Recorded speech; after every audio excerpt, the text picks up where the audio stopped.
하나님 말씀은 학개서 1장 1절 2절 말씀입니다. 제가 봉독합니다. 다리오 왕 2년 6월 곧 그달 초하루에 여호와의 말씀이 선지자 학개로 말미암아 스알디엘의 아들 유다 총독 스룹바벨과 여호사닥의 아들 대제사장 여호수아에게 임하니라. 가라사대 만군의 여호와가 말하여 이르노라.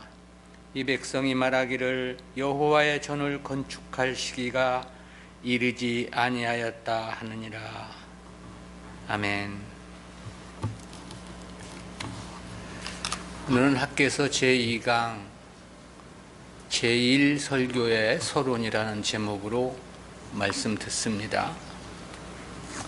이 본서에 기록된 학개의 예언 선포 시기는 바사제국 다리오 1세 곧 히스타스 페스 왕 즉위 2년, 그러니까 BC 520년이 되던 해입니다. 이스라엘은 BC 537년 바사와 고레스의 칙령에 따라 제1차 바벨론 포로에서 귀환을 하게 되죠. 그리고 그 이듬해인 BC 536년에 성전 재건 사업에 착수를 합니다. 그렇지만 사마리아인들의 방해로 겨우 기초만을 놓은 채 중단되고 말았죠. 그러니까 본문의 시점은 성전 재건이 중단된 지 무려 16년이 지난 시점인 것입니다. 그리고 구속사적으로 볼 때 이 시기는 바벨론 포로에서 귀환한 귀환민들이 시급히 이루어야 할 신정 국가 재건이라는 실로 중차대한 이 구속사적 과업에 직면해 있던 시점이었습니다. 신정 국가란 하나님께서 실제적 통치자가 되시는 국가를 말합니다. 따라서 신정국가 재건을 위한 가장 시급한 과제는 당연히 하나님의 임재의 장소인 성전을 재건하는 일일 수밖에 없었습니다. 그것은 선민 생활의 중심인 성전이 재건되지 않는다면 선민의 하나님 중심 신앙과 신본주의적인 생활 회복은 요연할 수밖에 없는 까닭이었습니다. 그렇다는 것은 성전 재건이 중단된 16년 동안의 이스라엘 백성들의 삶에서도 보면 그랬습니다. 그야말로 당시 이스라엘 백성들은 나태와 안일한 신앙생활에 빠져 있었습니다. 그의 학개 선지자는 이를 간파하고 이스라엘 백성들에게 성전 재건 사업을 재개할 것을 강력하게 촉구를 했던 것입니다. 이처럼 BC 520년 6월 1일부터 9월 24일까지 4개월간에 걸쳐 선포한 4편의 설교가 바로 본서 학개서입니다. 이러한 학개서는 전체가 2장으로 구성된 비교적 짧은 책이죠. 그 가운데서 본서를 시작하는 1장은 성전 재건 사업 재개를 촉구한 학개 선지자의 첫 번째 설교와 그에 대한 백성들의 반응을 보도해주고 있는 부분입니다.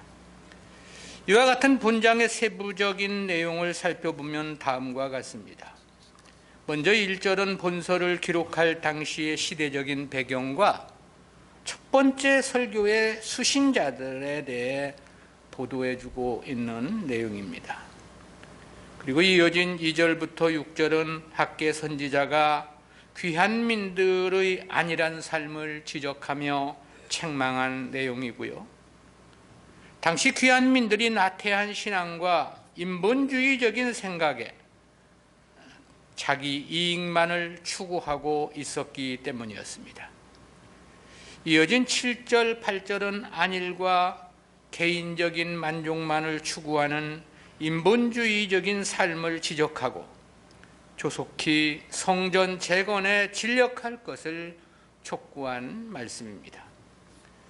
9절부터 11절은 안일과 나태에 빠져 있는 귀한민들에게 하나님의 진노와 징벌로 인하여 피폐된 삶을 재차 지적한 내용이고요.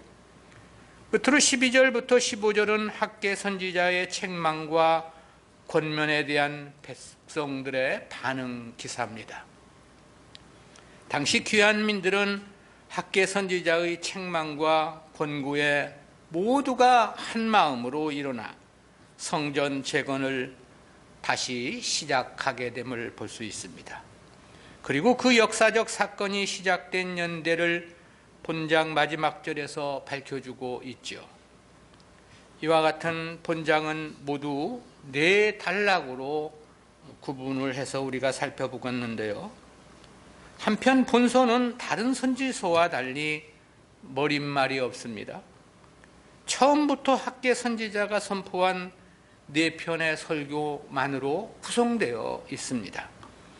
따라서 우선 본서의 서론격에 해당하는 본문에서 성전 재건 역사를 간단하게나마 되돌아볼 필요가 있습니다. 그것은 본서를 이해하는데 반드시 주지해야 할 사항이기 때문에 그렇습니다. 바벨론 제국을 평정한 파사왕 고레스는 이스라엘에 대한 포로 귀환령과 함께 성전을 재건하라는 칙령을 선포하게 되지요. 이는 예레미야의 예언 성취로서 실제는 고레스가 아니라 하나님의 주도적인 역사라고 말할 수 있겠습니다. 그로 인해 이스라엘은 고국 예루살렘으로 귀환한 다음에 BC 536년에 성전 재건 역사를 시작하게 되었던 겁니다. 그러나 이러한 성전 재건 역사는 사마리아인들의 방해로 그 해에 중단 사태를 맞게 되죠. 사마리아인들은 처음 성전 재건에 자신들의 동참을 요구했었습니다. 그 이유는 그동안 자신들이 주도했던 팔레스틴 지역의 주도권을 지키려는 하나의 술수였습니다. 아울러 저들은 혈통적으로도 순수한 이스라엘 백성들이 아니었습니다. 아울러 신앙도 우상과 하나님을 겸하여 섬기는 혼합신앙이었고요.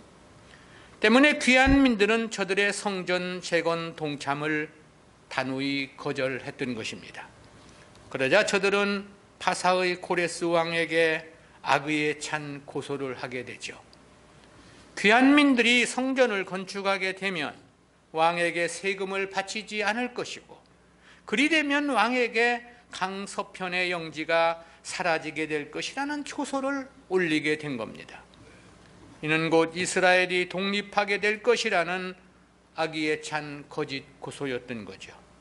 그의 고레스는 자신이 포로 귀환과 성전 재건 명령을 내렸음에도 불구하고 또다시 중단 명령을 내리게 되었던 것입니다. 그리고 그로부터 16년이 지난 BC 520년 다리오 왕 제위 제2년 6월 24일에 비로소 성전 재건이 다시 재개되었던 것이죠. 본서는 바로 그 즈음 그것을 배경으로 하고 있는 것입니다. 이러한 본 단락은 구속사적 교훈까지 셋으로 구분해서 살펴보겠는데요. 첫 번째 설교의 서론입니다. 첫 번째 설교의 서론격인 1절은 그 주제가 셋으로 구분이 됩니다. 첫 번째 설교의 시작 시점입니다. 이에 대해서 1절 상반절에서 다리오 왕 2년 6월 곧 그달 초하루에 그랬습니다. 학개 선지자의 예언이 이 예언의 시작점으로 제시되는 다리오 왕 제2년은 파사의 제4대 왕이라고 할 수 있는 다리오의 제2년도이고 6월은 유대력을 말한 것입니다. 오늘날의 시간 계산법으로는 BC 520년 8월 29일부터 12월 18일까지에 해당합니다. 본서에 따르면 학개 선지자의 하나님의 말씀이 임한 것은 모두 4번이었습니다. 그 중에 첫 번째 예언이 다리오 왕 2년 6월 1일이었고요. 두 번째 예언이 임했던 때는 다리오 왕 2년 7월 21일이었습니다. 세 번째 예언이 임하였던 때는 다리오 왕 2년 9월 24일이었고요.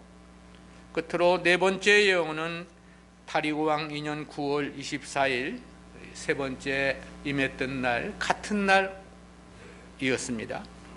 근데 이 첫 번째 예언이 임한 6월 1일은 월삭이었죠.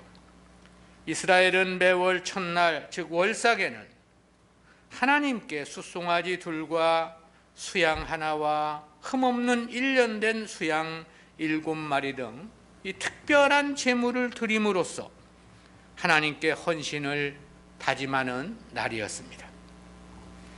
이처럼 헌신을 다짐하는 날에 성전 재건을 다시 시작할 것을 촉구하는 예언을 선포했다는 거죠. 그리고 여기에는 매우 의미심장한 의미가 담겨 있습니다. 그것은 그 성전 재건은 성도들의 헌신으로 이루어져야 한다는 의미를 강하게 시사해 주고 있기 때문입니다. 그래서 그런지 성전 재건은 매우 신속히 실행되었던 것으로 보이고요. 이 성전 재건 사업은 학개 선지자의 메시지가 선포된 지 정확하게 24일 만에 시작되었음을 아래 15절에서 밝혀주고 있습니다. 한편 본절에서 제시된 다리오에 해당하는 히브리어 다레야 외시는 당시 바사 왕을 지칭하는 왕명 가운데 하나였습니다. 여기서 언급된 다리오 왕의 실제 이름은 히스타스 페스이고요. 저는 BC 522년부터 485년까지 바사 제국을 37년 동안 통치했던 왕입니다. 당시 유다에는 왕은 없었죠. 바사에서 파견한 총독이 통치하고 있었습니다. 당시의 유다의 총독은 다윗의 혈통이었던 스룹바벨이었고요. 저는 바벨론 포로지에서 태어나 제1차 귀환 때 고국으로 돌아온 인물입니다. 그리고 대제사장 여호수아와 함께 이스라엘 백성들의 지도자로 활동을 했지요. 당시 유다는 유프라테스 강을 중심하여 서쪽 영지 모든 지역을 다스렸던 총독 다뜨네의 관할하에 있었습니다. 즉 유다는 스룹바벨이 총독으로 통치하고 있기는 했지만 그 상위의 행정구역을 다뜨네가 관할하고 있어서 그 다뜨네 밑에 총독이 있었다, 이렇게 말할 수 있겠습니다. 두 번째는 본서의 신적 기원입니다. 이에 대해서는 1절 중반절에서 여호와의 말씀이 선지자 학개로 말미암아 그랬습니다. 이는 당시 하나님 말씀이 선지자 학개를 통해서 주어졌다는 그런 뜻이죠.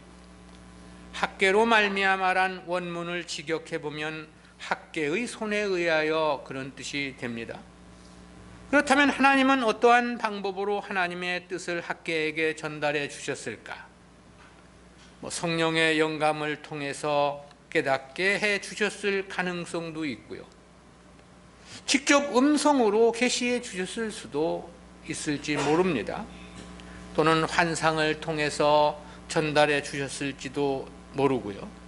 그 외의 꿈을 통해서나 혹은 천사를 통해서 알려주셨는지도 모릅니다. 과거 구약시대는 이러한 다양한 방법을 통해서 하나님은 당신의 뜻을 필요한 때 당신의 종들에게 전달하셨기 때문입니다. 이 학개로 번역된 히브리어 학가는 어원상 축제나 절기란 의미를 지닌 인명입니다. 구약 성경에서 이 이름의 다른 사람은 단 한 번도 나타나지를 않습니다. 그리고 선지자 학개에 대해서도 동일한 역사적 배경을 공유하고 있는 본서와 에스라서 외에는 전혀 발견되지 않습니다. 따라서 선지자 학개가 바벨론 포로지에서 태어나 제1차 귀환 때 돌아온 인물인지, 그렇지 않으면 유다 땅의 남은 생존자들 가운데서 태어나 그곳에서 자란 사람인지 전혀 알 길이 없습니다. 다만 많은 학자들은 2장 3절에서 이전 성전에 대해 언급했다는 사실을 통해 학개가 제1성전, 즉 BC 586년에 바벨론에 의해 파괴되었던 솔로몬 성전을 직접 목격한 인물로서 매우 연로한 상태였을 것으로 추정을 합니다. 이는 본서에서도 성전 재건 이유에 대한 언급이 전혀 없다는 사실에서도 지지를 얻는데요. 그렇다면 학개는 성전 재건 촉구에 대한 메시지만을 증거하고 하나님의 부름을 받았을 것이라는 가능성이 조심스럽게 추정되기도 합니다. 세 번째는 본서의 1차 수신자지요. 이에 대해서 1절 하반절에서 스알디엘의 아들 유다 총독 스룹바벨과 여호사닥의 아들 대제사장 여호수아에게 임하니라 그랬습니다. 이는 학개가 하나님 말씀을 전할 1차 대상자가 누구인지를 밝혀준 말씀이죠. 하나님은 특별히 총독 스룹바벨과 대제사장 여호수아에게 성전 재건과 관련한 메시지를 전할 것을 명하셨던 거죠. 그것은 이 두 인물이 당시 귀환민들을 대표하는 정치적이고 신앙적인 지도자들이었기 때문에 그렇습니다. 이 스룹바벨은 바벨론의 씨 혹은 바벨론에서 태어난 자란 뜻입니다. 그는 바벨론 2차 침공이 있었던 BC 597년에 바벨론으로 끌려간 유다 왕 여호야긴의 아들이었던 스알디엘의 아들로 소개되고 있습니다. 그런데 역대기의 족보에 따르면 스알디엘은 여호야긴의 첫째 아들이었고 스룹바벨은 여호야긴의 셋째 아들인 부다야의 아들로 역대상 3장 16절부터 19절에서 소개하고 있습니다. 따라서 스알디엘은 여호야긴의 장자로서 그 가문을 이어야 하는 상속자였습니다. 그러나 저는 아들이 없이 죽고 말았고요. 때문에 그의 동생인 부다야가 이스라엘 사회의 계대 결혼 관습에 따라서 자신의 형수를 아내로 취해 스룹바벨을 낳았을 것으로 추정이 됩니다. 때문에 스룹바벨은 율법의 규정에 따라 부다야의 아들이 아닌 스알디엘의 법적 상속자가 되었다라는 추정인 거죠. 때문에 스룹바벨은 성경의 여러 곳에서 부다야의 아들이 아니라 스알디엘의 아들로 기록하고 있다는 거죠. 저는 포로 귀환 1세대의 정치적 지도자였습니다. 그리고 성전 재건 당시 바사 제국의 다리오 왕으로부터 유다의 총독으로 임명을 받았던 거죠. 이 총독으로 번역된 히브리어 파하트는 지방장관 또는 우두머리라는 의미를 지닌 아람어로서 원래는 아시리아어에서 파생된 말입니다.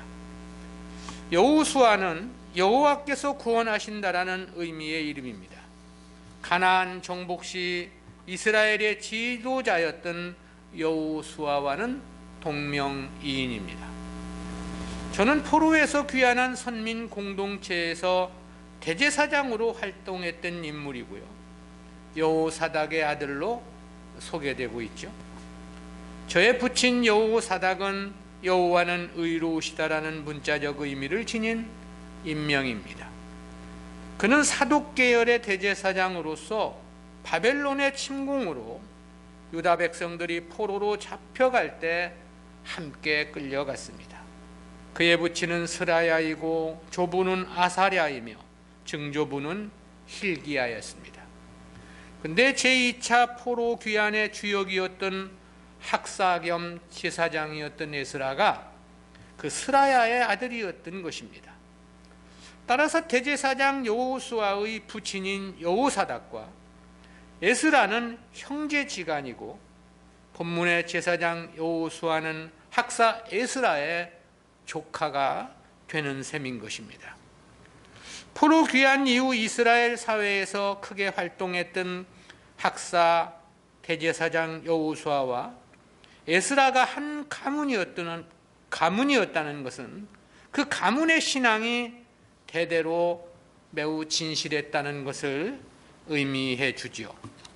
아울러 저들이 포로 귀환 선민 공동체를 신앙적으로 이끄는 데에도 서로의 협력이 보다 잘 이루어졌을 것이라는 생각도 해보게 됩니다. 두 번째는 당시 백성들에 대한 안일한 의식인데요. 앞선 1절은 선지자 학개를 통한 하나님의 제1차 예언이 주어진 시점과 그 예언의 1차 수신자에 대한 소개였습니다. 이어진 2절은 당시 선민 공동체가 성전 건축을 미루고 있는 현실을 지적한 내용입니다. 이에 대해 2절 상반절에서 만군의 여호와가 말하여 이르노라 그랬죠. 학개가 자신이 전하는 예언에 대한 시여자를 만군의 여호와라고 칭한 것입니다. 이는 하늘과 땅의 모든 권세를 손에 쥐고 계신 절대 주권자로서의 하나님 면모를 나타내는 칭호이고요.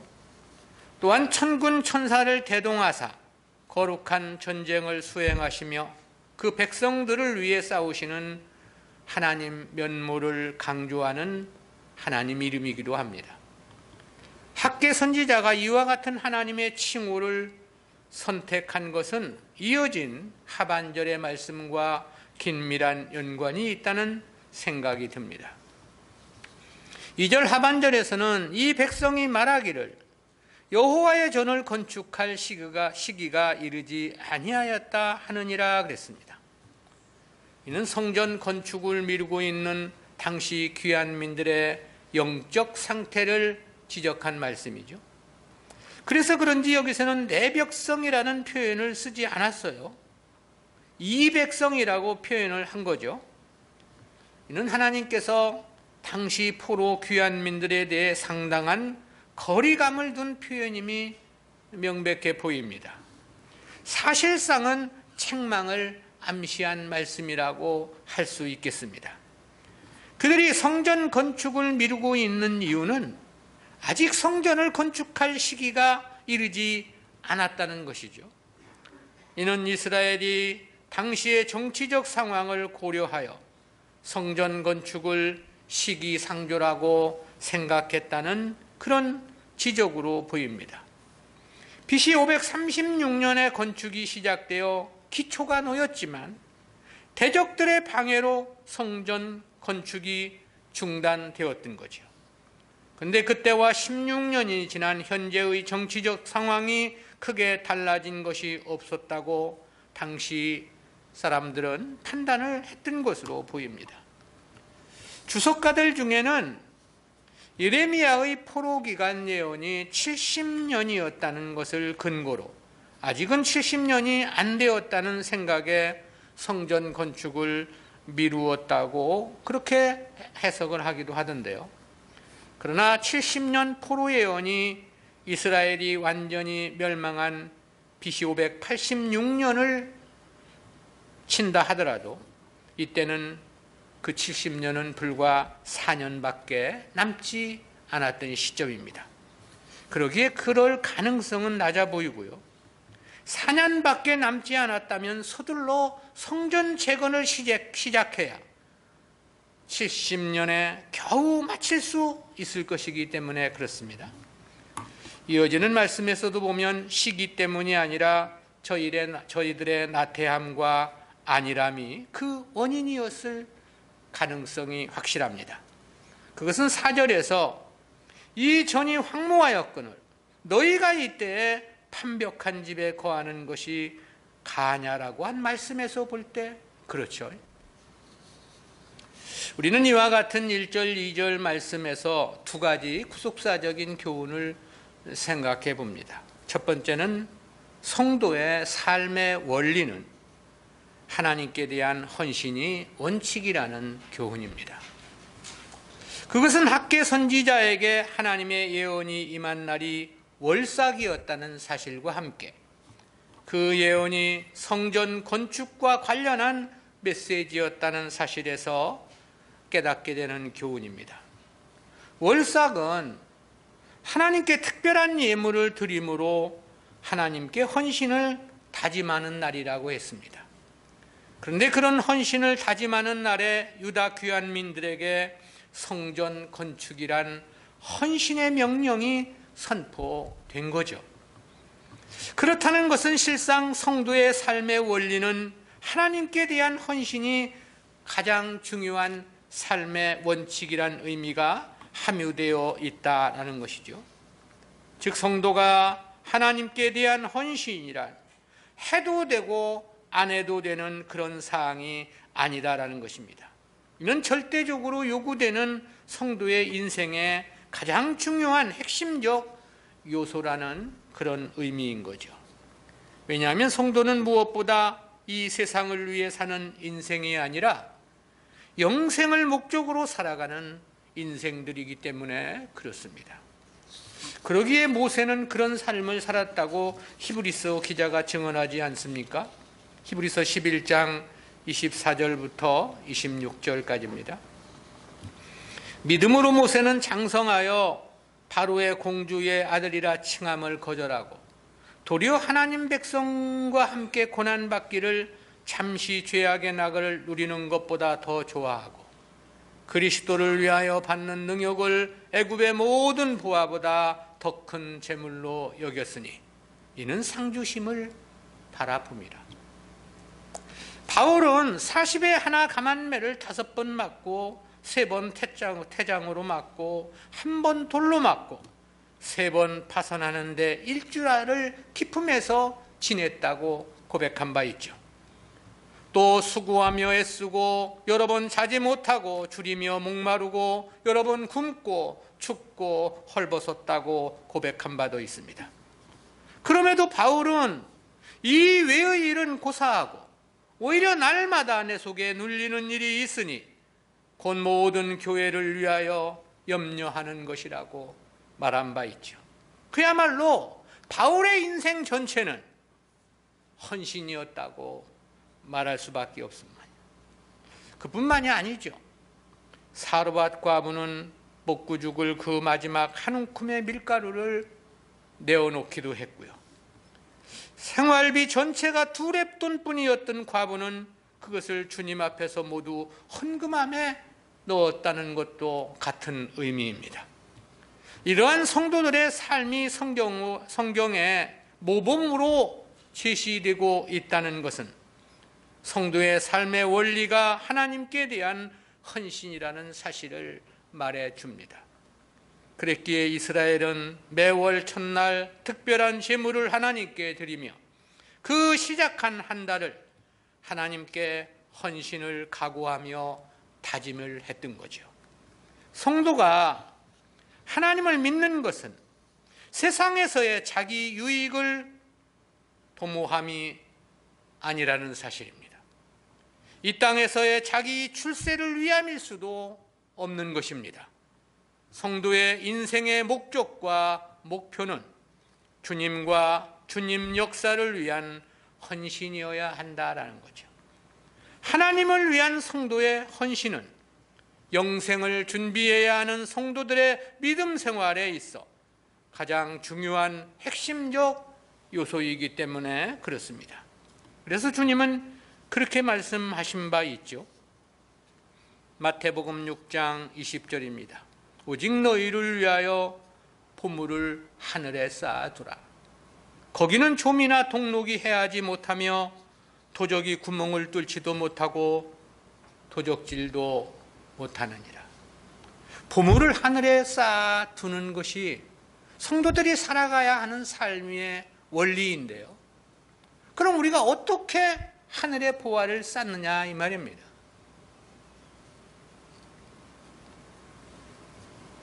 하나님 앞에 드리는 헌신 이외에는 다른 방법은 없는 거죠. 날마다 하나님 앞에 나와 달라고만 부르짖고 무엇인가 부족함을 느껴서 그런 것만을 애타게 부르짖는 사람은 일생에 하나님 앞에 헌신할 수는 없을 것입니다. 왜냐하면 늘 부족하기 때문인 거죠. 그래서 하나님과 재물은 겸하여 섬길 수 없다고 말씀을 했던 것입니다. 두 번째 교훈입니다. 성도에게 하나님 섬김은 최우선적으로 행해야 할 제1의 삶의 원리라는 교훈입니다. 그것은 학개가 이 첫 번째 예언을 선포한 시점과 귀한민들이 성전을 건축해야 하는 시기를 통해서 생각해 보는 교훈입니다. 학개는 이 메시지를 선포했던 때를 1절 상반절에서 다리오 왕 2년이라고 말씀했죠. 이때는 BC 520년으로 이스라엘이 제1차 포로 귀환이 이루어졌던 시점에서 17년이 경과된 때였습니다. 그리고 6월 초하루라고 그랬어요. 여기서의 6월은 종교력을 따른 것으로서 태양력으로 하면 9월경에 해당합니다. 그렇다면 이때는 초막절, 즉 수장절이 가까운 수확의 시기로서 1년 중 가장 바쁘고 분주한 때였습니다. 근데 이때 하나님은 성전 재건에 대한 계시를 전달했고 학개 선지자는 이를 백성들에게 선포했던 거죠. 특히 귀한 민들은 성전 재건에는 관심이 없었습니다. 오직 자신들의 육신적 안위에만 마음을 쏟고 있었죠. 그런데다가 이때가 1년 중 가장 바쁜 추수철이라고 했습니다. 그러니 백성들이 다른 것에 마음을 돌릴 여유가 없었던 시점이라고 말할 수 있습니다. 그런데 바로 그 시점에 하나님은 학개 선지자를 통해서 성전 재건의 메시지를 선포토록 했던 것이죠. 당시 성전 재건은 전 이스라엘이 참여해야 할 힘이 큰 사업이었습니다. 물질적인 헌신과 희생은 말할 것도 없는 거고요. 노동력 역시도 그 전체를 귀한 민들이 감당해야만 했던 것입니다. 그러니 하나님 말씀에 따라 성전을 재건하기 위해서는 자기 개인적인 일들은 모두 손을 놓고 성전 재건에 동원될 수밖에 없는 현실이었다라는 거죠. 솔로몬이 성전을 지었을 때 동원되었던 인원에 대해서 그렇게 밝혀주고 있습니다. 열왕기상 5장 13절입니다. 이에 솔로몬 왕이 온 이스라엘에서 역군을 불러 일으키니 그 역군의 수가 3만이라.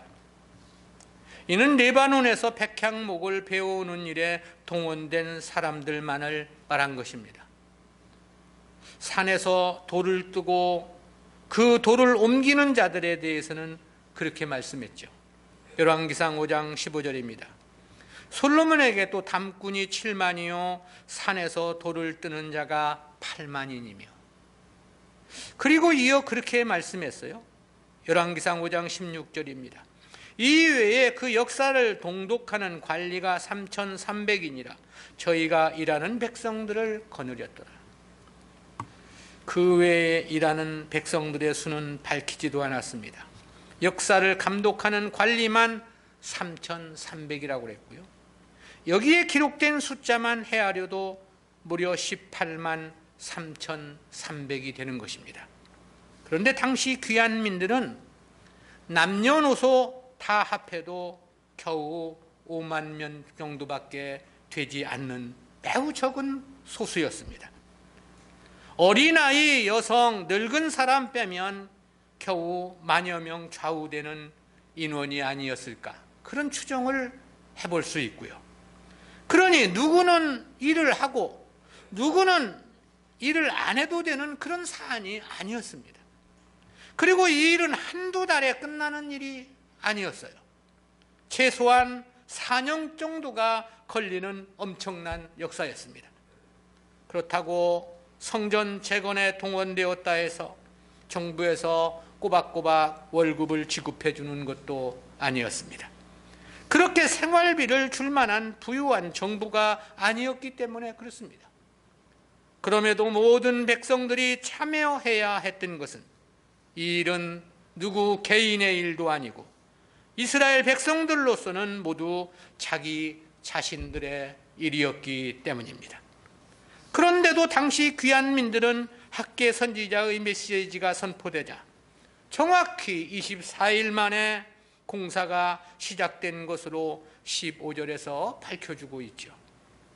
그렇다면 이는 말씀을 듣자마자 역사를 시작한 것이라고 말할 수 있겠습니다. 공사를 본격적으로 시작하기 위해서는 많은 사전 준비가 필요했을 것이기 때문입니다.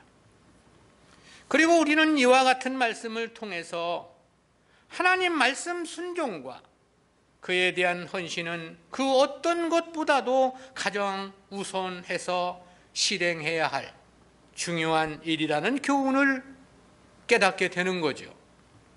이러한 입장과 자세가 아니었다면 이 당시 성전 재건은 절대 불가능했을 것이기 때문에 그렇습니다. 오늘 우리는 교회의 일, 복음의 역사, 하나님 뜻 순종에 어떤 자세로 임하는가를 돌아보아야 합니다. 자기 일은 절대적이고 교회 일은 남의 일처럼 생각하는 것은 아닌지, 그저 자기 할 일 다 하고 남은 시간에 하겠다는 것 생각은 아닌 것인지, 그리고 남는 시간 없으면 어쩔 수 없는 것 아니냐고 그렇게 생각하고 있는 것은 아닌지, 내 할 일 우선이지 어찌 내 할 일 제쳐두고 교회 일을 할 수 있느냐는 마음가짐은 아닌 것인지, 성도는 결코 그런 마음이어서는 안 됩니다. 자기 일보다 우선하여 하나님의 일, 교회의 일을 중시해야 합니다. 자기 일은 제쳐두고서라도 하나님의 일을 앞서 행해야 한다는 마음의 각오와 다짐이 필요한 것입니다. 이는 자신의 영생과 관련한 문제이면서도 이 세상에서 하나님의 은혜와도 직결되는 문제이기 때문에 그렇습니다. 성도가 하나님의 도우심이 없이 자기 스스로 자기 인생을 성공할 수는 없는 까닭입니다. 따라서 하나님의 은혜가 절대적으로 필요한 것이 성도의 일생입니다. 때문에 주님은 그런 말씀을 하셨지 않습니까? 요한복음 15장 5절입니다. 나는 포도나무요 너희는 가지니 저가 내 안에 내가 저 안에 있으면 이 사람은 많은 과실을 맺나니 나를 떠나서는 너희가 아무것도 할 수 없습니다. 또 그렇게 말씀하기도 하셨습니다. 마태복음 5장 13절입니다. 너희는 세상의 소금이니 소금이 만일 그 맛을 잃으면 무엇으로 짜게 하리요? 후에는 아무 쓸데없어 다만 밖에 버리워 사람에게 밟힐 뿐이니라. 원리가 이렇기에 성도라면 무엇보다 먼저 하나님 섬기는 일을 최우선에 두어야 합니다. 그것이 하나님의 전폭적인 도우심을 받는 결정적인 근거가 되기 때문입니다. 그리고 그것이 금생과 내생의 축복이 되는 최고의 성공적인 삶이 되는 까닭이죠. 먼저 하나님을 생각하고 하나님의 일을 생각해야 합니다. 전에 어떤 목사가 맛있는 것만 보면 마누라 생각을 한다고 그런 얘기를 하길래 나는 맛있는 것을 보면 뭔 생각을 하고 있지라고 나를 돌아본 적이 있습니다. 물론 마누라는 생각해야 되겠죠. 그러나 하나님을 우선하여 생각하는 우리가 되어야 한다라는 것입니다. 기도합니다. 사랑의 하나님 은혜 감사합니다. 오늘도 학개서를 통해서 심히 어려운 시절 성전 건축을 명하시는 하나님의 말씀을 통해서 그리고 그 말씀에 적극적으로 반응하여 성전 재건을 시작하는 이스라엘 백성들의 삶을 통해서 오늘 우리가 어떠한 마음으로 하나님을 섬겨야 할 것인지 귀중한 말씀 깨닫게 해주심 진실로 감사합니다. 무엇보다 하나님의 일을 먼저 생각하는 귀하고 복된 마음 우리 마음속에 가지고 살아갈 수 있도록 주여 도와주시며 함께하여 주시옵소서. 감사드리옵고 예수님의 이름으로 기도드리옵나이다. 아멘.